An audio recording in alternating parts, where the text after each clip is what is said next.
नमः सर्वबुद्धबोधिसत्त्वेभ्यः नमः सप्तानां सम्यक् सम्बुद्धकोटीनां सश्रावकसङ्घानां नमो लोके अर्हतां नमः श्रोतापन्नानां नमः सकृदागामिनां नमः अनागामिनां नमो लोके सम्यक्कर्तानां सम्यक् प्रतिपन्नानां नमो देवर्षीणां नमः सिद्धविद्याधारहीनां शापानुग्रहसम्वर्धानां नमो ब्रह्मणे नमः इन्द्राय नमो भगवते रुद्राय उमापत्तिसहीयाय नमो भगवते नारायणाय लक्ष्मीपञ्चमहामुद्रा नमस्कृताय नमो भगवते महाकालाय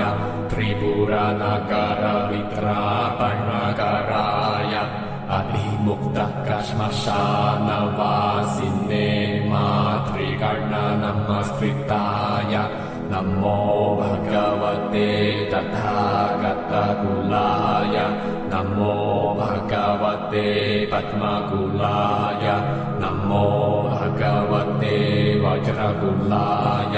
नमो भगवते मणिकुलाय नमो भगवते गजकुलाय नमो भगवते दृढशूरसेनप्रहरणराजाय तथागताय हते सम्यक् सम्बुद्धाय नमो भगवते अमिताभाय तथागताय हते सम्यक् सम्बुद्धाय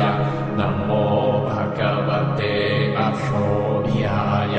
तथागताय हते सम्यक् सम्बुद्धाय नमो भगवते भैषजगुरुवायूर्यप्रभराजाय तथागताय हते सम्यक् सम्बुद्धाय नमो भगवते सम्पुष्टितसालेन्द्रराजाय तथागताय हते सम्यक् सम्बुद्धाय नमो भगवते शाक्यमुनये तथागताय हते सम्यक् सम्बुद्धाय नमो भगवते रत्नकुसुमकेतुराजाय तथागताय हते सम्यक् सम्बुद्धाय